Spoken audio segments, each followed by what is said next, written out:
Então, gente, a aula de hoje é nada mais, nada menos do que essa aqui, a Ceia do Senhor, né? A gente já andou falando um pouquinho na sala, na nossa classe, a respeito desse tema, né? Ele não é um tema, assim, por demais complicado, mas também não é um tema, assim, é, tão óbvio de se explicar, porque ele traz algumas nuances, assim, algumas coisas que, de vez em quando, a gente é pego de surpresa, a gente não sabe como responder da maneira correta, ou então, quando a gente está falando, a gente acaba pensando que sabe, na verdade, a gente se atropela em algumas ideias.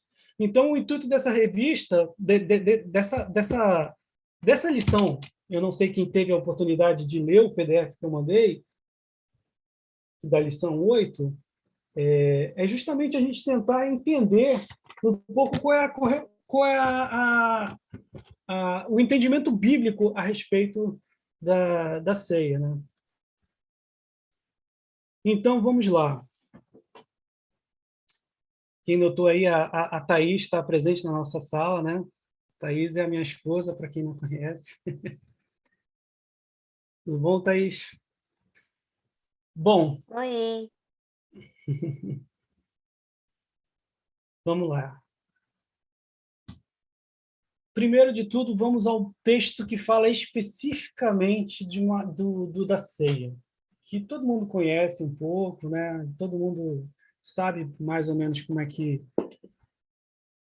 quais são as passagens que a gente encontra, né? Esse texto que a gente vai ler de Mateus 26, nesses versículos aqui, 26 a 29, eles têm textos paralelos em Marcos e Lucas. Então, depois que você abrindo a sua Bíblia, né? Eu botei o texto todo aqui na tela, mas se depois você quiser ver na sua Bíblia, está lá tudo referenciado. Aí você pode ver, né? O que tem de diferente, o que tem de igual, né? Aqui, ó, já aponto para vocês aqui a título de curiosidade, obviamente, no versículo 28, quando aparece o nova aliança entre colchetes, né? Aí agora eu faço a pergunta: alguém sabe o que significa? O que acontece no texto quando algo está entre colchetes na nossa Bíblia? É Quem uma gostaria de refer... responder? Denilson, você falou? Eu comecei. Alguém ia falar? Não, pode falar, fica à vontade. É uma referência de que não está diretamente colocado no original, né? Aí é como se fosse um adendo, né, para ficar mais claro por parte dos tradutores, né? Exatamente. A versão que a gente usa na igreja, a revista e atualizada, ela faz isso no texto. O que isso significa, né? Que há alguns problemas em relação aos manuscritos disponíveis, quer dizer, as cópias, né, das escrituras, que não estão iguais de uma para outra, né? Então você percebe que, que esse nova pode estar presente em algumas cópias das escrituras, como não pode estar em outra. Isso é como está aqui, né? Como a versão revista atualizada opta por colocar aqui. E por que será que a revista atualizada resolveu colocar o Nova, sendo que há esse conflito de, de, de, de algumas cópias terem o Nova e outras cópias não terem o Nova? Existem muitos critérios de tradução, né? O propósito da aula não é trazer o conteúdo técnico só, como eu falei, só a título de curiosidade. O Nova Aliança, ele aparece exatamente sem os colchetes no texto paralelo de Lucas. Então, o que acontece? Não há conflito nenhum você ter o termo aliança ou nova aliança no texto. Então, a revista atualizada optou por manter fazendo esse adendo, né, que é o que especifica que há uma ligeira observação nesse quesito. Mas como o texto paralelo de Lucas não possui, quer dizer, está lá escrito nova aliança, então você pode agregar a doutrina para esse texto também, sem nenhuma dificuldade. Todo mundo entendeu bem essa questão? Beleza, então. Vamos ao texto. Quem gostaria de ler esse texto de Mateus 26? Não precisa abrir a Bíblia, só como está aqui na tela, pode ler. Posso ler. Enquanto comiam, tomou Jesus um pão e, abençoando, o partiu e o deu aos discípulos, dizendo: tomai, comei, isto é o meu corpo. A seguir, tomou um cálice e, tendo dado graças, o deu aos discípulos, dizendo: bebei dele todos, porque isto é o meu sangue, o sangue da nova aliança, derramado em favor de muitos para a remissão de pecados. E digo-vos que desta hora em diante não beberei deste fruto da videira até aquele dia em que o hei de beber novo convosco no reino do meu Pai. Então, esse é o texto que nós estamos familiarizados. Muito obrigado, Neila, pela leitura. Nós já estamos familiarizados com o que é a ceia, né? E o que significa a ceia. Como todos bem sabem, essa última ceia que está aí, Jesus está fazendo referenciação dos elementos a ressignificação do pão e do vinho como sendo os representantes do seu sacrifício, que aconteceria logo mais, né? Isso fica muito evidente para a gente que já participa da igreja e participa do rito da ceia. Então, não há nenhuma dificuldade em entender. Não sei, essa aula vai dizer para quem ocasionalmente tem alguma dúvida. Mas o que não está nesse trecho que eu selecionei aqui é o momento em que ele está fazendo isso, né? Alguém arriscaria uma resposta a dizer o que está sendo celebrado nesse exato momento em que Jesus falou isso? Eu vou dar uma pista se alguém não responder. E a pista é essa aqui. Um pouco antes do texto que a gente acabou de ler, lá no versículo 17, olha só o que está escrito. No primeiro dia da festa dos pães asmos, vieram os discípulos a Jesus e lhe perguntaram: onde queres que te façamos os preparativos para comeres a Páscoa? Quem está acompanhando a nossa série de aulas percebe que não é a primeira vez que a gente faz a referenciação da ceia de Cristo com a Páscoa judaica, né? E isso a gente estava falando em relação, quando a gente estava falando sobre a relação que existe entre o batismo, né? O batismo dos nossos filhos, o batismo das crianças, com a prática da circuncisão, né? Que é a iniciação a inserção do homem no povo de Israel, né? Isso era a entrada no contexto do povo de Deus era através da circuncisão. E quanto à ceia, né, quanto à instituição da Páscoa, eu acredito que fica muito significativo quando a gente vai ao texto da instituição da Páscoa e se lembra do que está acontecendo ali naquele momento, né? Só uma pequena lembrança do que aconteceu. A instituição da Páscoa ela acontece na nação de Israel antes do julgamento de Deus aos povos, aos egípcios, na última praga. Então, Deus institui a Páscoa, ele diz exatamente como o hebreu vai precisar comemorar essa Páscoa para que ele não seja condenado através da morte dos primogênitos, né? Então, o que acontece a respeito? E aí a imagem ajuda a entender mais ou menos o que acontece ali, né? Se vocês estão vendo aí, tem uma família numa mesa, e o prato que existe na mesa basicamente é o cordeiro que está sacrificado ali, né? E as ervas amargas, né? Tem toda uma simbologia em relação a isso, né?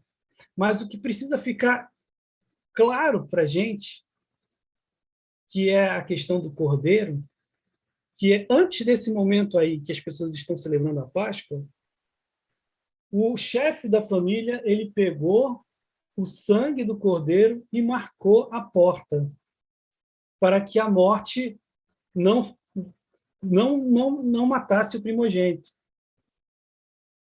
É essa relação que Jesus está fazendo exatamente na Santa Ceia, né? Ele está dizendo aos seus discípulos que ele é esse Cordeiro Pascual que vai fazer o sacrifício que vai remir verdadeiramente. E tudo aquilo que a gente olha no Antigo Testamento que tinha essa significação substitutiva, seja nos ritos do templo, onde havia o sacrifício de animais para perdão dos pecados, né? Que isso daí a Páscoa é só o primeiro passo.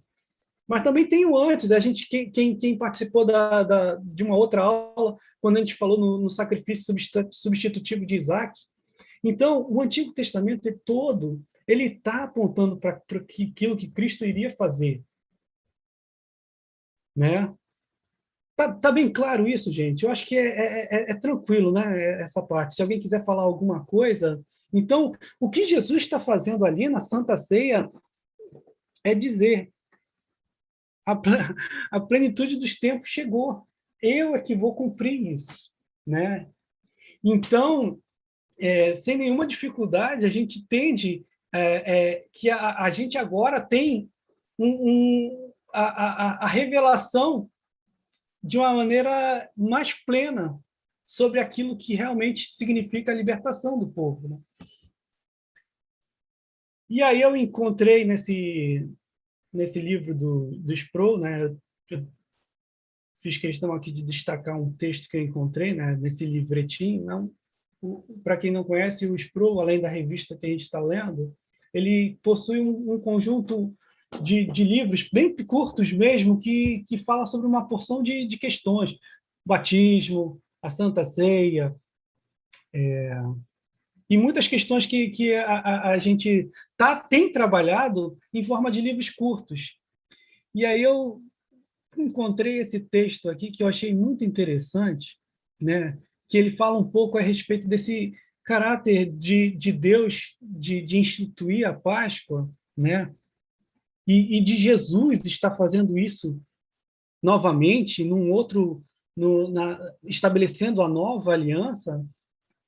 Olha como ele coloca aqui essa questão de como o ser humano entende esses marcos que acontecem. Alguns anos atrás, houve um acidente trágico e fatal bem perto da minha casa, no qual uma das vítimas foi uma menina que era ginasta. Ela morava do outro lado da nossa rua. Ao seguir para o trabalho cada dia, eu passo pela árvore em que o carro bateu. Até hoje, há todos os tipos de recordação, flores e cruzes marcando o lugar onde ela morreu. Todos nós temos lugares especiais em nossa vida. Podem ser lugares especiais por boas ou más ações, por boas ou más razões, mas consideramos esses lugares como santos, como marcadores físicos, às vezes. Então, o que está acontecendo? É imanente do ser humano a criação desses marcos. Exemplo disso, quando você está comemorando o seu aniversário. Aquela data do teu aniversário, a data do seu aniversário não é uma data qualquer. É uma data importante, ela tem um valor, né?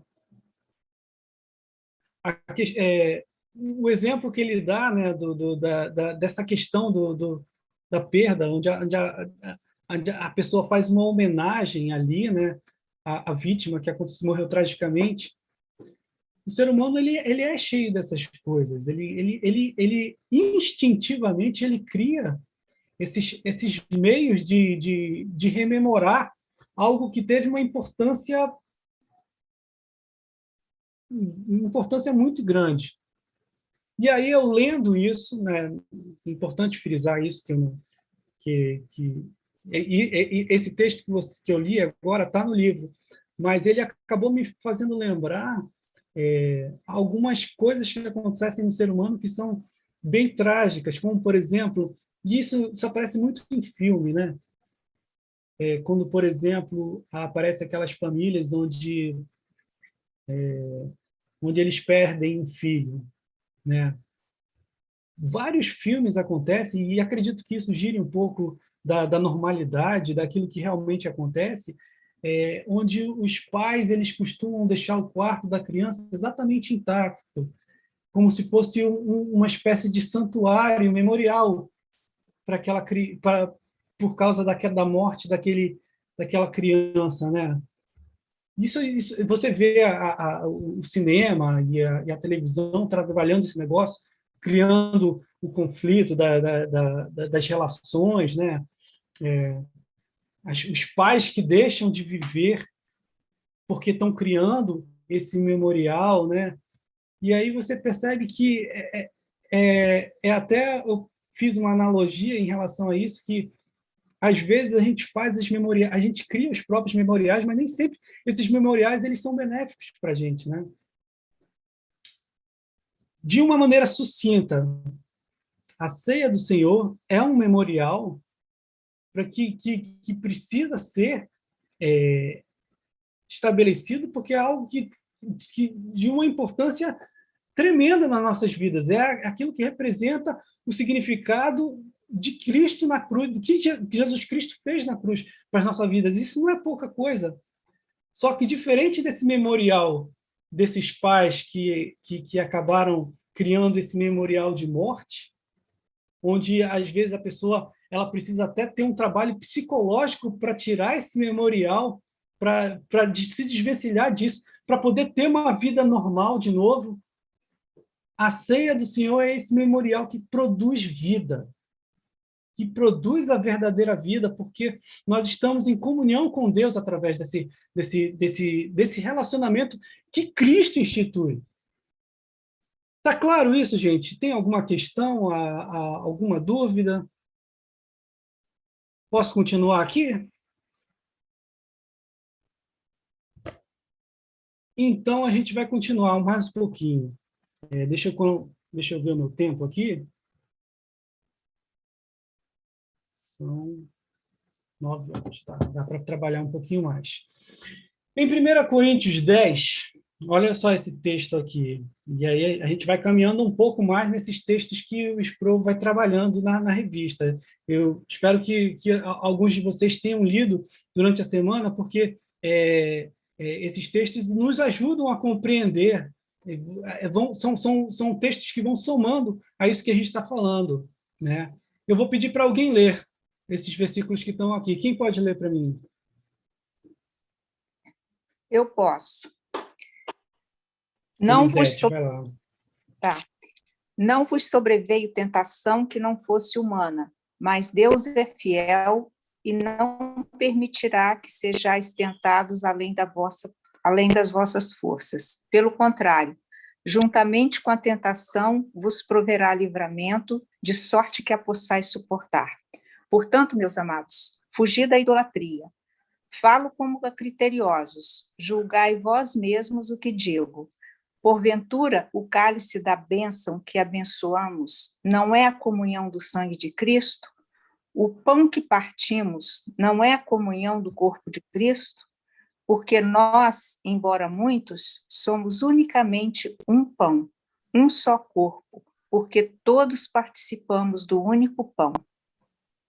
Perfeito. Obrigado, Elisete. Então, você percebe nesse texto do apóstolo Paulo que ele está tratando, né, de um detalhe específico nessa igreja de Corinto, né? E isso vai aparecer claramente ali no versículo 14. Fugir da idolatria, né? Isso daí era um problema na igreja de Corinto. E, além disso, ele vai falar que essa prática não condiz, não tem como haver comunhão com a ceia de Cristo. Então, nós vemos aí um embarreiramento de ações. Não há comunhão com o cálice e o pão de Cristo quem é idólatra, quem não está, quem não entende esses elementos, quem não pratica, porque, afinal de contas, quem entende o sacrifício de Cristo na cruz não tem como ser um idólatra, não tem como ficar na prática da idolatria. Então, nós já temos, aí agora, nós estamos percebendo a seriedade da coisa, né? Porque tudo não é apenas um simbolismo. O apóstolo Paulo está dizendo que não existe como haver comunhão entre a prática do pecado, a prática de ações erradas e a comunhão com Cristo, né? Quem se lembra da aula sobre a excomunhão, né? Quando a gente estava falando sobre a punição mais grave que a igreja pode fazer a respeito de um membro da igreja, né? Que é tirar da comunhão. A pessoa que ela sofre a excomunhão, ela não pode participar dos elementos da ceia, porque ela tem, só para recapitular, porque quem participou da aula sabe que quando a gente falou da excomunhão, ela não dizia respeito a uma ação definitiva. Ela não era uma ação onde a pessoa está em excomunhão, então ela sai da igreja e vai para o inferno. Não é essa. Pelo estudo que a gente fez ali, a gente percebe que a excomunhão, desde as Escrituras, nunca foi algo que fosse para deixar o ser humano desalentado de salvação, né? E há um texto específico do apóstolo Paulo falando, né, a respeito de uma possível volta, a respeito daquele que sofreu a excomunhão. Então, no entanto, a excomunhão ela diz respeito àqueles que decididamente não querem se afastar do erro. Aqueles que disserem eu não quero a comunhão com Cristo, eu quero continuar na prática do meu erro. Então, essas pessoas que são as que sofrem a excomunhão, elas não podem participar da ceia, né? Agora, dando um outro viés, vamos supor que a pessoa não sofra excomunhão. Está lá. Como aquele interessante, que eu acho que é no livro de Coríntios mesmo que está esse exemplo, onde Paulo vai acusar a igreja de proteger, de deixar um homem participando da comunhão, sendo que ele não era digno de comunhão, né? Qual é a implicação disso? Alguém gostaria de falar alguma coisa a respeito? Qual é a implicação de uma pessoa que não merece a comunhão participar da comunhão? Condenação, né? Porque aquele que come e bebe indignamente, ele faz juízo para si, né? Se condena. Exatamente. Ou sem discernir, né? Saber o que está fazendo. Exatamente. E a gente vê que há todo um cuidado na igreja para que os elementos não sejam administrados de uma maneira tão largada, assim, sabe? Não é uma questão só de de consciência. Claro que a ceia do Senhor é para os remidos, não é para a igreja presbiteriana, né? Ela é para quem crê no Evangelho de Jesus Cristo. Então, não há necessidade nenhuma de haver qualquer embarreiramento dizendo você é de outra denominação, você não pode participar. Você é da denominação X, não pode participar. Não é nada disso. Há algumas questões assim que são muito evidentes, e a questão da excomunhão é um exemplo clássico disso, porque ela precisa ser trabalhada, né? E eu vou botar aqui mais um texto, cadê? Deixa eu ver se já é logo esse, que já é esse aqui, que é o que explica o que está acontecendo no momento que está acontecendo essa comunhão. 1 Coríntios 11. Denilson, você pode ler? Posso sim, Will. Diz o seguinte: porque eu recebi do Senhor o que também vos entreguei, que o Senhor Jesus, na noite que foi traído, tomou o pão e, tendo dado graças, o partiu e disse: isto é meu corpo, que é dado por vós. Fazei isto em memória de mim.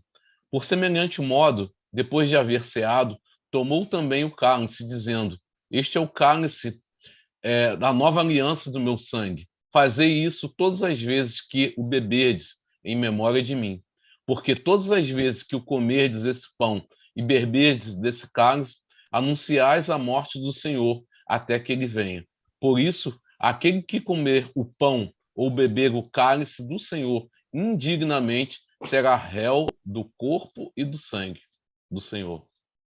Então, agora ganhou uma gravidade bem delineada, né? E aí e o entendimento correto com respeito aos elementos, né? Porque todas as vezes que comerdes este pão e beberdes o cálice, anunciais a morte do Senhor, até que ele venha. Então, além de ser uma prática continuada, estabelecida pelo Senhor, ela diz respeito a anunciar o verdadeiro evangelho, que é a própria pessoa de Cristo, que se sacrificou pelos nossos pecados, pela nossa redenção eterna, pela a redenção verdadeira, né? O Cordeiro Pascual foi imolado definitivamente, né? Que nós não estamos tratando de mais um rito ali, de mais um tipo de Páscoa, mas a Páscoa verdadeira acontecendo ali, né? Denilson, você quer falar alguma coisa? Não, eu acho interessante, Will, esses dois textos que você leu, ele, assim, parece que ele vai de um extremo a outro, né? Ele, no texto anterior, Paulo fala ali da idolatria, né? Dessa participação, né? Praticamente estaria idolatrando aquele momento, aquela participação, e vai para um outro extremo, que é o desprezo total, a falta de discernimento disso aí, né? Então, é interessante esses extremos, né? Para você ver que não é nem idolatrar, né, os elementos, nem o desprezar, mas é discernir, né, saber aquilo, o que significa, né? O que ocorreu para que eu pudesse participar, o que significa eu estar participando, né, desses elementos. É bem interessante Exatamente. isso. E no 27, como você leu, né, reafirma aquilo que a gente já falou. Aquele que comeu o pão e bebeu o cálice do Senhor indignamente, quer dizer, não reconhecendo os elementos, será réu do corpo e do sangue do Senhor. E aí a gente começa a perceber que há uma seriedade no rito, que gerou toda uma discussão no período dos pais da igreja, né? Quem leu, né, a lição dessa semana percebeu ali que eles estão tratando sobre umas questões que são bem difíceis de responder, né, a respeito das duas naturezas de Cristo. A gente vai dar uma pincelada um pouco a respeito daquilo, mas aí eu vou botar o Denilson pode continuar lendo, porque é um texto que continua. Só um minuto. Pois não. Aí que chega a parte que eu queria compartilhar com vocês. Continua a leitura. Ok. Examine-se, pois, o homem a si mesmo, e assim coma do pão e beba do cálice. Pois quem come e bebe sem discernir o corpo, come e bebe juízo para si. Eis a razão porque há entre vós muitos fracos e doentes, e não poucos que dormem. Porque, se nos julgássemos a nós mesmos, não seríamos julgados. Mas, quando julgados, somos disciplinados pelo Senhor, para não sermos condenados com o mundo. Assim, pois, irmãos meus, quando vos reunis para comer, esperai uns aos outros. Se alguém tem fome, coma em casa, a fim de não vos reunirdes para juízo. Quanto às demais coisas, eu as ordenarei quando for ter convosco. Você percebe que no texto, o tom de carta, né, também, né? Quanto às demais coisas, eu as ordenarei quando for ter convosco. Tem todo um cuidado do apóstolo Paulo ali. Ele não somente escreve para a igreja, ele vai junto, ele manda os outros discípulos para pastorearem, né, a igreja. E aí ele está falando sobre esse mau uso do ceia, né? Quando as pessoas participavam da ceia para saciar a fome apenas. Quer dizer, não havia nenhuma compreensão dos elementos, não havia. Então, isso daí era um grave erro. E mostrou a todos, ali a partir do versículo 28, todo o cuidado que é necessário e a consequência de não se fazer participar da ceia da maneira correta, né? E aí, gente, pela seriedade do problema, aí há muitos desdobramentos e eu vou só interromper aqui, deixa eu só ver se está no ponto certo. Aqui, 1 Coríntios 11, e aqui um pouquinho. É isso mesmo.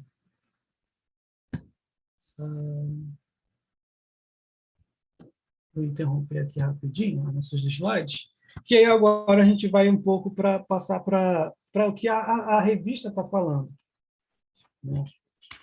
Como vocês viram, já começa com uma questão que se tornou um problema lá no início, né? Na verdade, não é um problema lá no início, é um problema em Martinho Lutero, na época da Reforma, quando ele vai falar que a compreensão correta da ceia do Senhor não é a transubstanciação, mas a consubstanciação.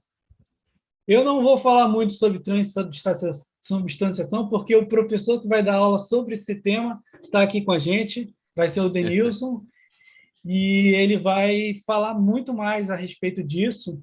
Eu sei que muitos aqui já sabem desse tema, meio que já ouviram falar um pouco a respeito disso, né? A respeito da mudança dos elementos, né? Não é simples assim, mas ele vai explicar direitinho como é que é a compreensão romanista a respeito disso. Mas Martinho Lutero contrapôs a ideia da transubstanciação, falando que o que na realidade acontece é a consubstanciação, né? Onde o corpo de Cristo se junta aos elementos da substância da ceia, né?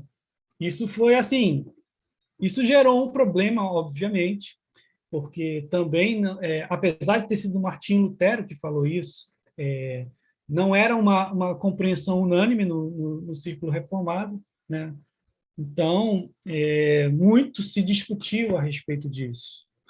Ele vai continuar aqui na revista, né? São 9h20. Quando ele vai falar aqui, só para a gente se deter um pouco na revista, porque vale a pena ler ela um pouco aqui. Lá no segundo parágrafo está assim: é claro, porém, que Lutero insistia na presença física, real e substancial de Cristo na ceia do Senhor. Repetidamente citou as palavras de Jesus na instituição da ceia Este é o meu corpo, para provar a sua tese. Lutero não permitia que a forma verbal fosse tomada em sentido figurativo ou representativo. Ele vai dizer aqui depois, mais na frente, que os reformadores, através de Zwingli, que vai fazer esse contraponto, que vai pensar desse jeito, que, na verdade, isto é o meu corpo, na verdade, pode ser traduzido como isto representa o meu corpo, né? Então, mas assim, você deve estar se perguntando, essa discussão é importante? Por que essa discussão, por que isso aconteceu dessa maneira, né? Por justamente aqueles textos que a gente estava lendo, né? Uma vez que é preciso ter a compreensão correta das escrituras a respeito disso, a respeito da representação, a respeito daqui que a presença de Cristo está ali ou não, isso daí envolvia uma preocupação com aquilo que o texto bíblico tá dizendo o conhecer ou não conhecer. Ou, como é que estava escrito o texto que a gente leu? Conhecer ou não conhecer, não participar da ceia sem discernir. Na compreensão dessas pessoas, né, as pessoas tinham um receio de estarem participando da ceia sem a compreensão daquilo que realmente representava e significava, e se realmente a presença de Jesus estava ali. E vamos continuar. Acontece Zwingli, como falei, dizendo que a ceia, na verdade, é apenas uma representação, né? E depois, por incrível que pareça, vai aparecer João Calvino com, aparentemente, duas opiniões a respeito disso. E aí, obviamente, quando isso acontece, ele vai ser massacrado, né? Dizendo assim, poxa, não, você está separando os elementos, você está tratando da natureza humana de Cristo e da natureza divina de Cristo, sendo que não pode separar. E aí ele teve todo um conjunto de acusações, e é só para a gente ponderar a respeito disso. Eu vou ser franco com vocês. Se isso aconteceu com João Calvino, por que não aconteceria comigo, né? Eu poderia estar falando alguma coisa muito tranquilamente, de repente falar que não, a ceia de Jesus Cristo está em pessoa ali na ceia, e isso ser algo que não está correto, tá entendendo? Então, vocês estão... Eu não sei se eu fiz bem a ponte da Bíblia para essa discussão. Alguém tem alguma dúvida e quer falar alguma coisa a respeito disso? Eu acho que se alguém tiver alguma dúvida, vai ajudar a esclarecer alguma coisa a respeito.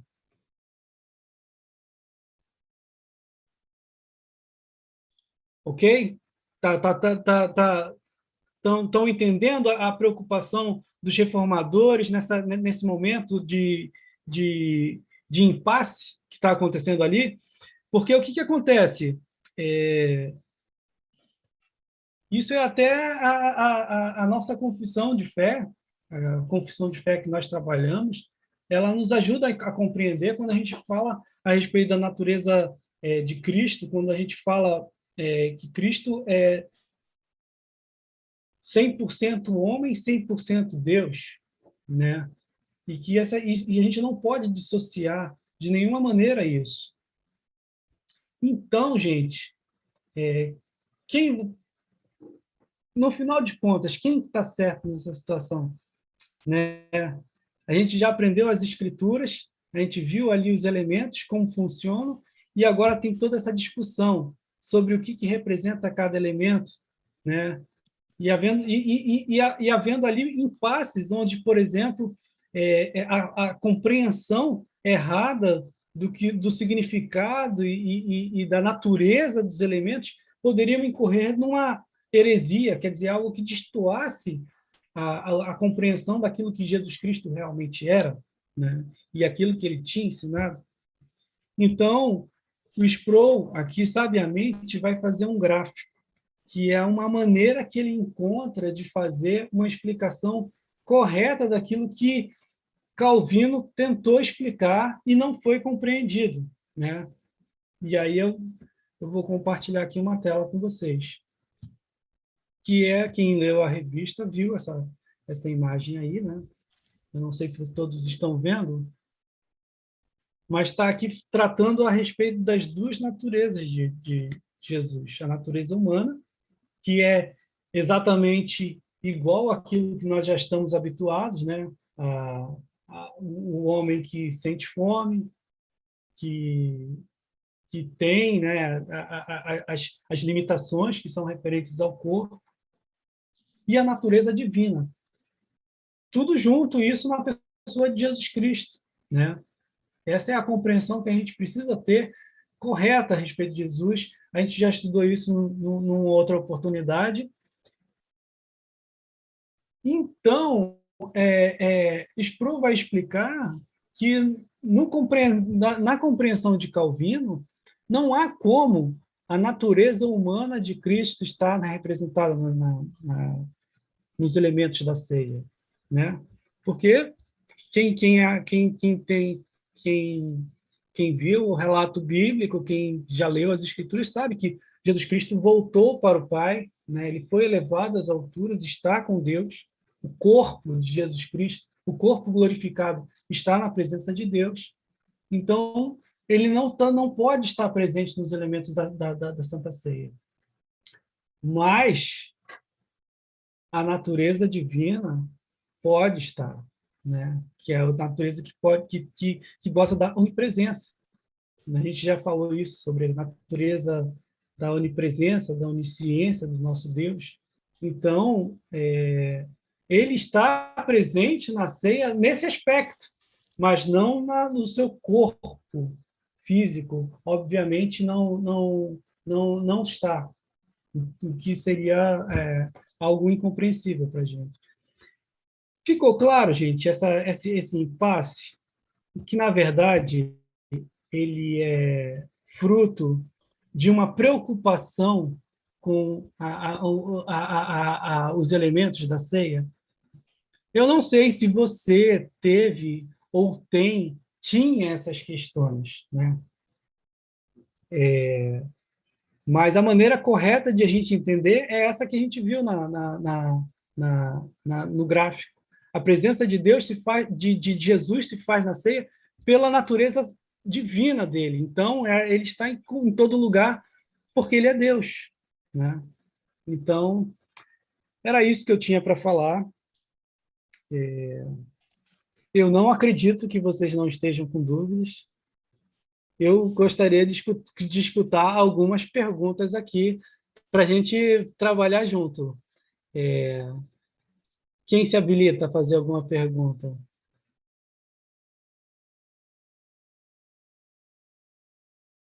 Ninguém?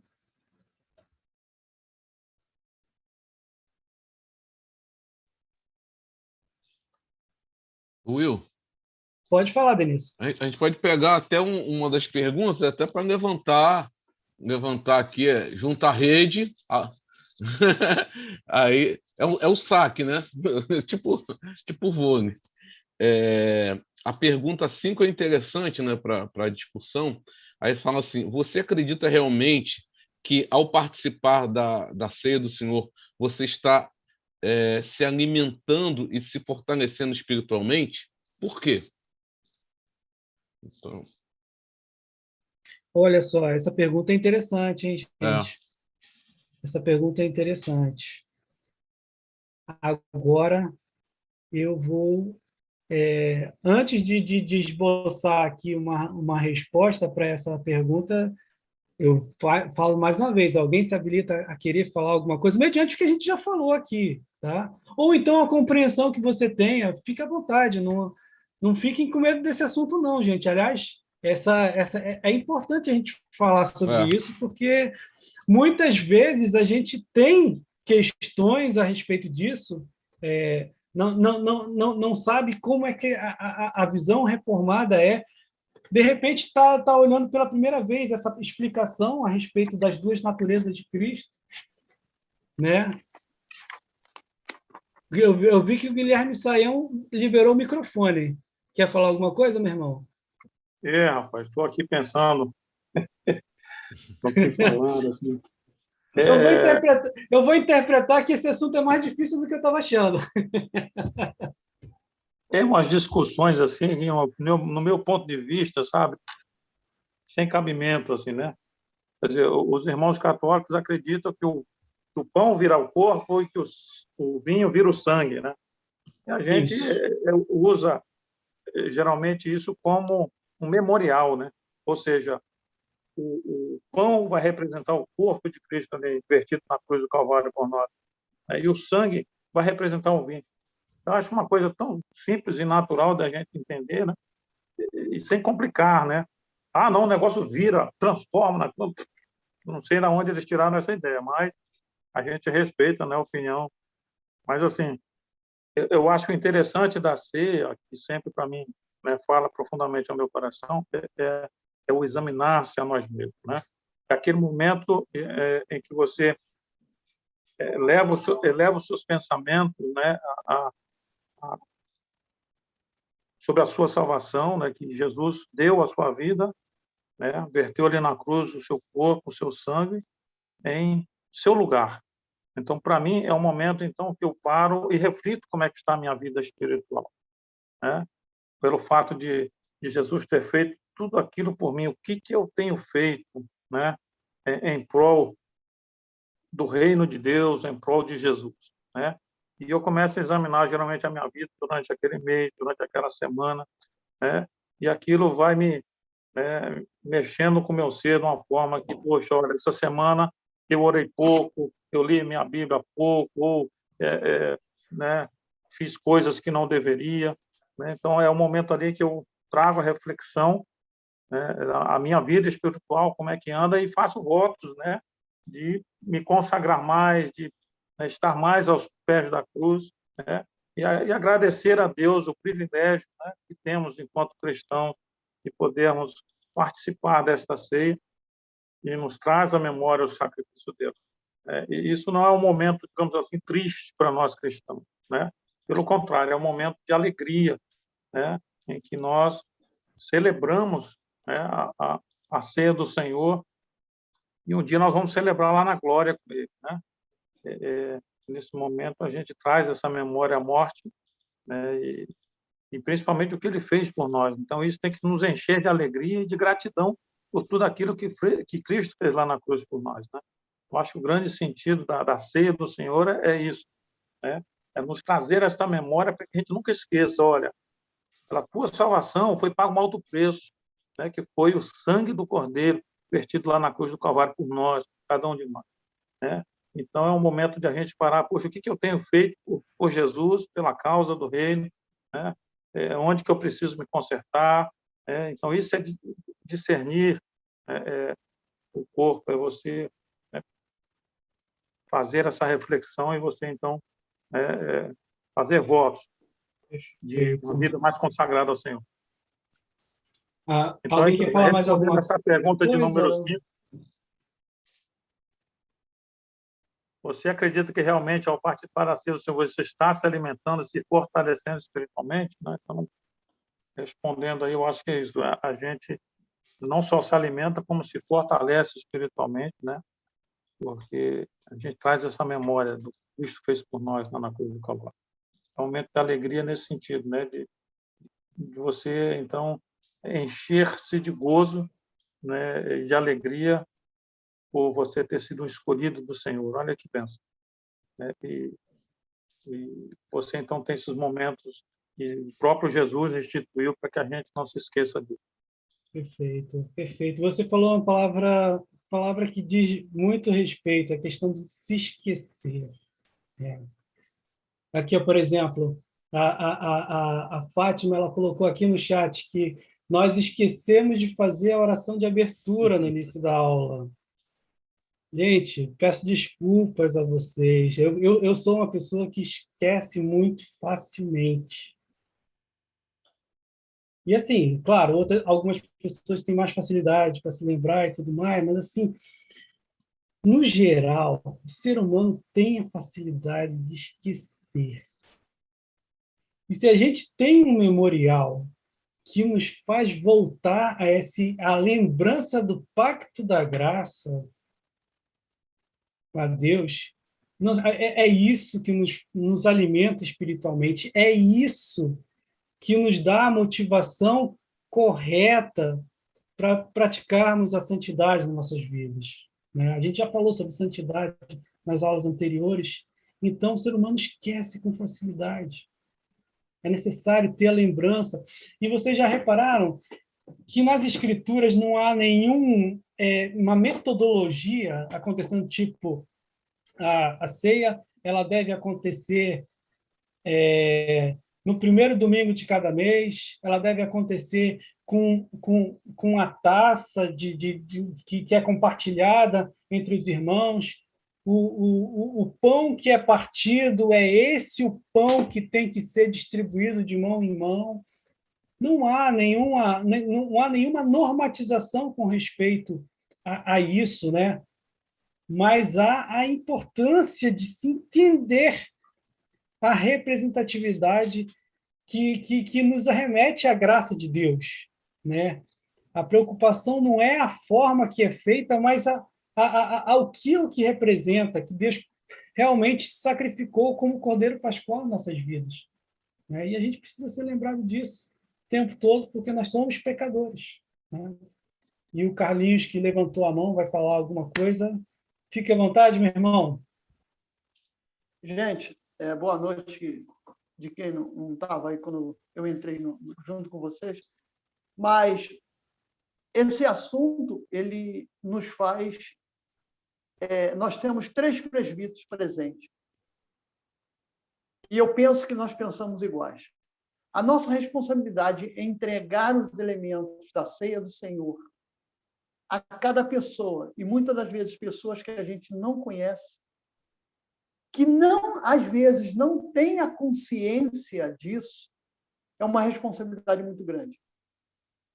Ela cada vez que se distribui a Santa Ceia, que é alguma coisa que eu particularmente sinto saudade e vontade cada vez mais de realizar, é um dos atos como presbítero que me faz ter uma sensação de saudade às vezes.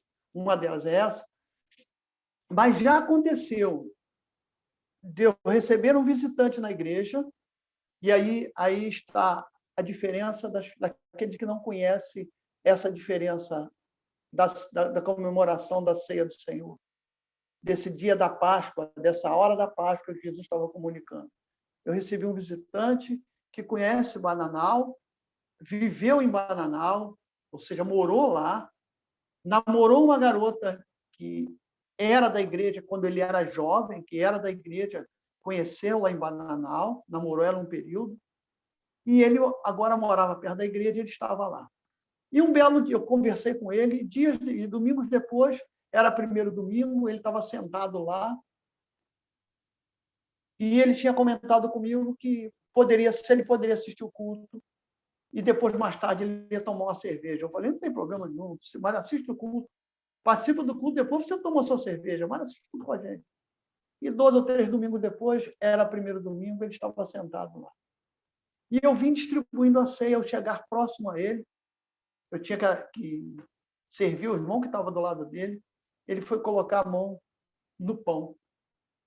E eu disse para ele, isso é um privilégio daquele que foi transformado e remido pelo Espírito Santo de Deus. O pastor disse para você, a gente disse para você também, fazer isso em memória de mim. Você me perdoa, querido, meu querido irmão. Você, desta vez, não vai participar. Ele ficou muito sem graça e falou, por que não? Qualquer igreja eu participo. Eu, que Deus te abençoe. Saí e fui embora. Eu falei aquilo com o coração doído, mas eu não tinha outra alternativa, porque eu sabia. Mas para quantas pessoas eu já distribuí a ceia, nem sequer sabia se ele era evangélico e se ele tinha essa consciência ou não. E muitas das vezes, irmãos nossos que participam conosco e não se examinaram de uma forma especial, ou seja, não se examinaram em si, estavam em pecado e condenação e foram condenados porque participaram da ceia do Senhor. Eu queria dar esse testemunho e falar isso, porque a importância da ceia é muito grande, é um privilégio muito grande para nós cristãos, aquele que serve o Senhor Jesus Cristo. Era isso. Obrigado. Obrigado, Carlinhos. É muito importante essa sua participação. Eu gostei de que você falou, porque isso que você fez realmente não é uma coisa assim, tipo, peraí, deixa eu ver aqui, o presbítero, não, com o olhar do presbítero, peraí, deixa eu ver quem eu sei que é cristão. Eu vou dar para esse aqui eu não vou. Não é isso que acontece na prática, né? O pastor, ele está ali na frente e ele explica que a ceia pertence àqueles que foram lavados pelo sangue do Cordeiro. Isso independe da denominação da Igreja Presbiteriana. Quem for de uma outra denominação evangélica pode participar. É uma questão de consciência. Agora, eu acho que muitas pessoas já viram, já participaram nessa situação. Quando a gente vai convidar um amigo para ir para assistir um culto, para participar do culto, e é um culto de ceia. Aquele que tá trazendo o visitante tem a obrigação de explicar direitinho para o que está acontecendo ali naquele momento, né? A pessoa, justamente por tudo aquilo que a gente já falou, a pessoa que faz isso sem discernir, ela não está sendo abençoada, ela não está sendo alimentada espiritualmente, né? Então, é até uma questão de se evangelizar a pessoa mesmo, dizer, olha só, é realmente, como o Carlinhos falou, privilégio de quem foi lavado pelo sangue do Cordeiro. Não pode, outras pessoas não podem participar, né? Obrigado, Carlinhos, é bem isso mesmo. Denilson, você quer falar agora? Sim, até aproveitando esse gancho do Carlinhos, que é bem interessante, bem assim, de caráter prático, duas coisas, na verdade. Uma é esse caso, né, da pessoa que ali quer participar, e eu acho que isso acontece também muito pelo fato, tradição social mesmo, né, até oriunda assim, do próprio romanismo nesse aspecto, né, que a pessoa deve estar obrigada, se ela foi batizada na infância, na comunhão, deve participar toda vez que for num templo. Então, eu acho que acontece muito disso, da pessoa querer, né, participar como se fosse realmente a obrigação, porque ela está ali, uma obrigação social. Então, acontece isso. Agora, o contrário também, às vezes, acontece, e é sempre bom lembrar, né, sempre tem algum pastor que lembra disso, que é o fato da pessoa examinar a si mesmo e comer, para não comer indignamente. Quem não come dignamente, come condenação para si. Aí a pessoa se policia de uma tal forma que ela nunca, não, estou em pecado, não vou participar. Eu não vou na igreja hoje porque sei. Então, é como se entre a escolha entre se corrigir, se santificar e participar da ceia, porque é condenação para ela, então mantenha-se alguma prática, né, que seja contra a palavra de Deus e não participa, né?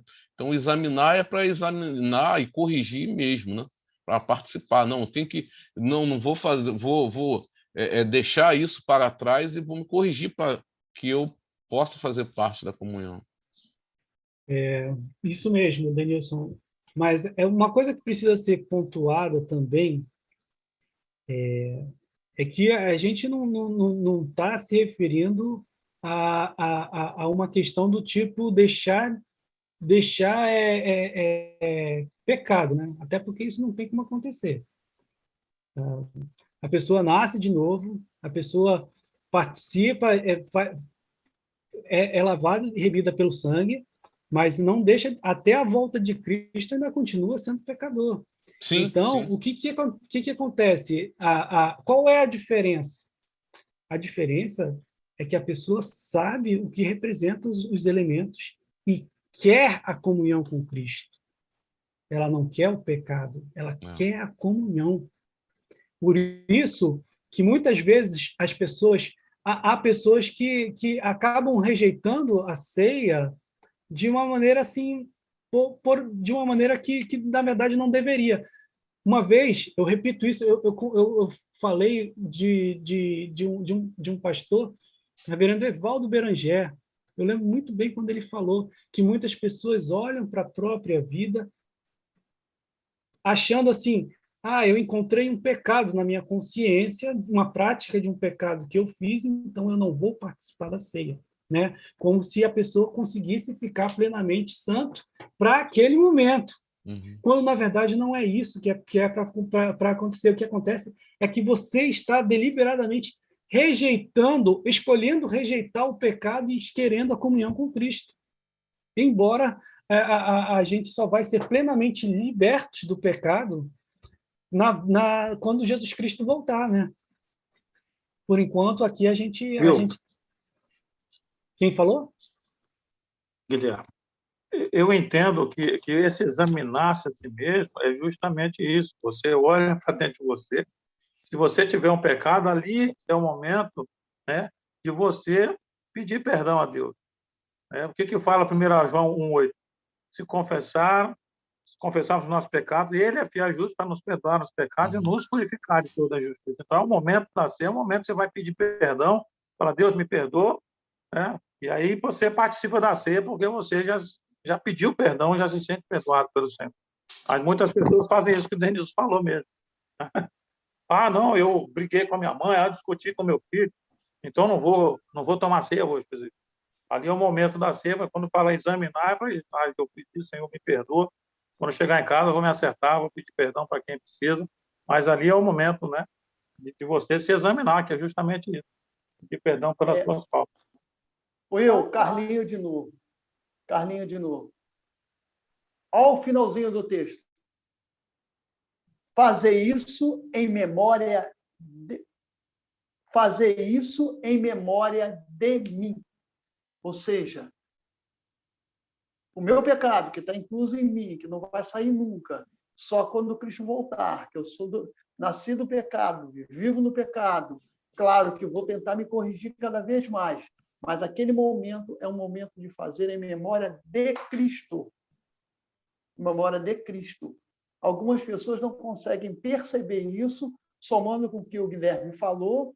Algumas pessoas não conseguem perceber isso, acham que tem que estar totalmente puro, totalmente sem pecado, se transforma em anjo para poder tomar ceia, participar, mas é fazer isso em memória de mim. Os textos falam exatamente isso no final. Jesus acaba declarando isso, em memória de mim. Obrigado de novo, Carlinhos. E complementando isso que você falou, só em relação a fazer uma ligeira distinção, acho que todo mundo aqui já sabe, é só para não corrermos nenhum deslize. Existe uma diferença entre a prática do pecado e o pecar, né? Isso daí acho que já ficou bem notório, né? Porque pecar, todos nós vamos pecar, todos os dias nós pecamos, não existe ninguém que não peque. Entretanto, os gemidos do Senhor não ficam na prática do pecado, quer dizer, na constância, algo do tipo, eu desisto, eu vou pecar mesmo, então eu não vou deixar de fazer. Isso não existe para quem é lavado e remido pelo sangue do Senhor, né? A prática do pecado é que ela é um importante distintivo daqueles que não querem a comunhão, né? Entretanto, obviamente, para aqueles que pecaram e se arrependem disso, aí sim estão aptos a participar da ceia, né? Aí sim acontece exatamente esse movimento bonito, né? Esse movimento de reconhecer que precisa de Cristo. Como foi falado, essa questão do se sentir alimentado espiritualmente através da ceia, quer dizer, você através da ceia, do reconhecimento da graça de Deus, é isso que motiva o coração a querer abandonar o erro constantemente. A partir daí que existe uma distinção de vida entre aqueles que existem em prática do pecado e aqueles que não mais pecam rotineiramente, não querendo abandonar suas vidas de pecado. Fátima, pode falar.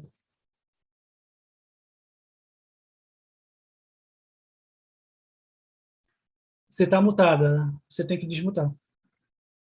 Ah, é. Verdade. Então, eu acho que a intenção também é de estarem os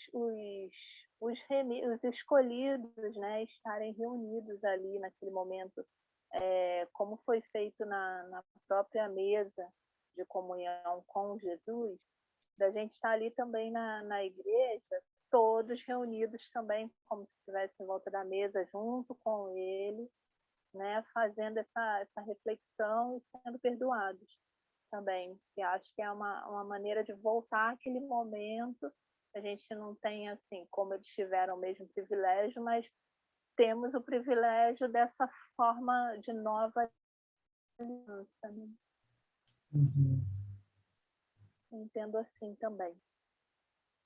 Ok. Alguém mais? Eu posso ler um trechinho aqui, Will? Fica à vontade.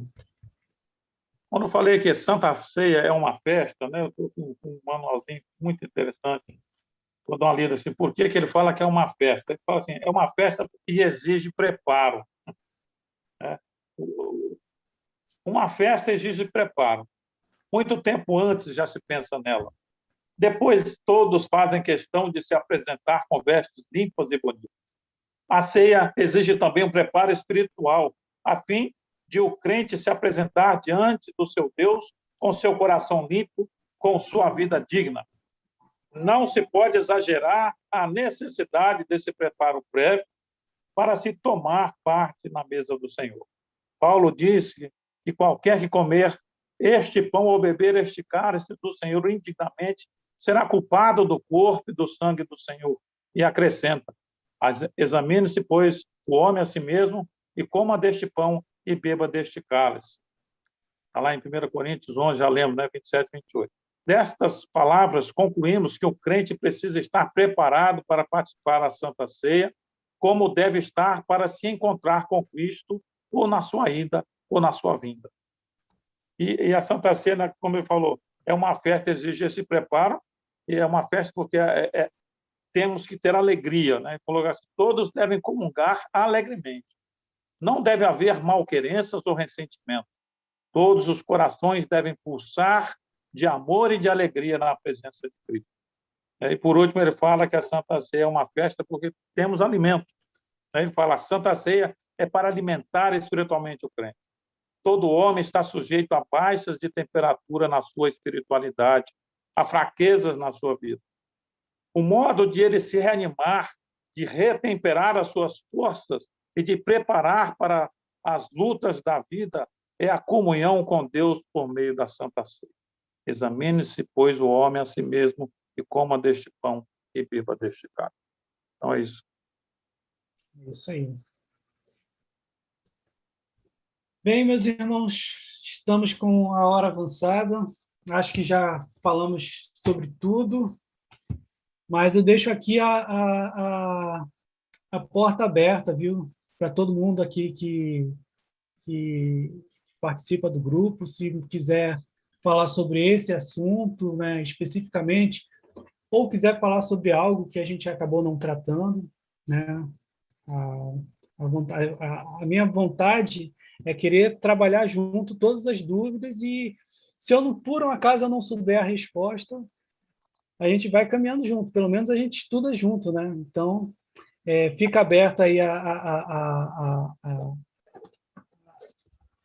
nosso grupo para alguém quiser fazer alguma coisa, né? E, mais uma vez, gente, eu peço desculpas aí por não ter feito a oração inicial. Talvez por isso a aula não tenha sido tão boa. Brincadeira, mas Fala sério. Sabe o que foi, Will? Eu acho que foi porque a gente orou antes de o pessoal começar. Aí eu acho que a gente nem percebeu que não foi com o grupo. Deve ter sido não, isso. e também é porque todo mundo chegou depois da nossa oração, né? A gente estava fazendo uma oração pela escola dominical, né? Mas é isso, gente. Vamos então encerrar. Denilson, você quer falar mais alguma coisa? Eu quero aproveitar, Will, para falar aquilo que eu tinha falado do reverendo André. Ele me ligou hoje assim, para reforçar o convite para todo mundo participar no evento do CTM, né? É o Centro de Treinamento. Vai ter um estudo com o pastor reverendo Antônio José sobre escatologia. E é um estudo muito bom. Isso aí eu garanto, é muito bom. Certa feita eu conversei com o reverendo Antônio José sobre esse assunto. Ele tem um material assim muito legal e nós sabemos que realmente um estudo com o reverendo Antônio José é algo bastante profundo, né?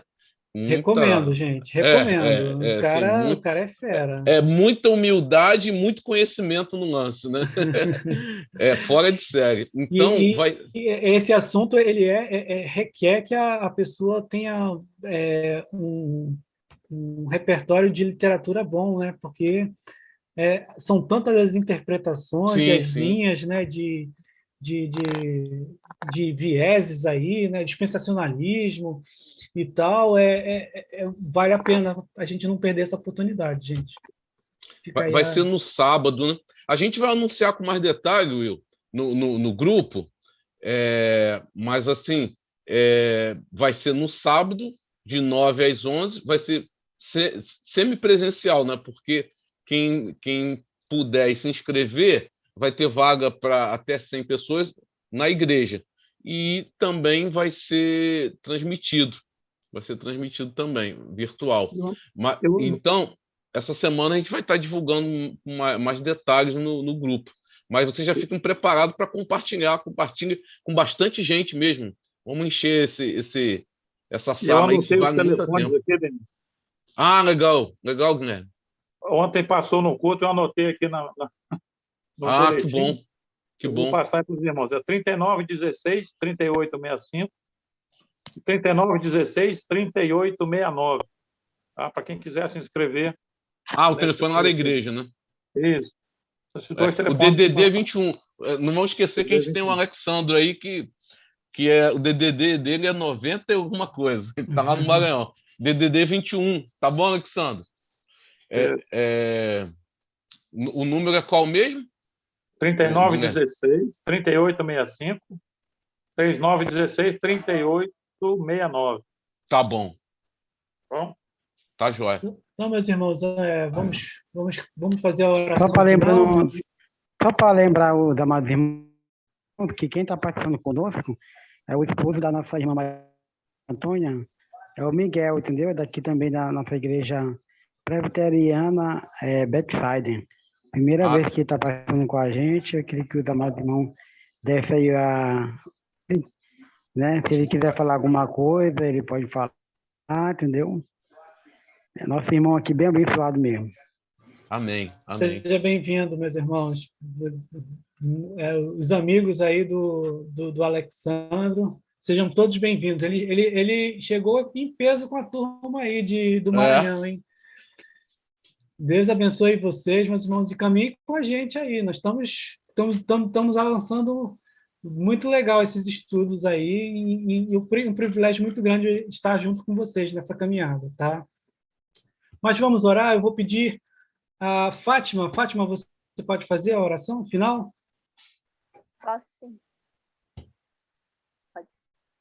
Senhor Deus e Pai, nós queremos te agradecer por mais uma noite, estando em oração, estando em observação da tua palavra, tirando as nossas dúvidas, abrindo nosso coração num estudo que é tão importante, Pai, que é sobre a ceia, Pai, sobre aquilo que o Senhor deixou para nós, Senhor, de um modo tão tranquilo, para que pudéssemos nos examinar, para que pudéssemos receber um pouco mais do alimento espiritual para cada um, Senhor, para a vida de cada um.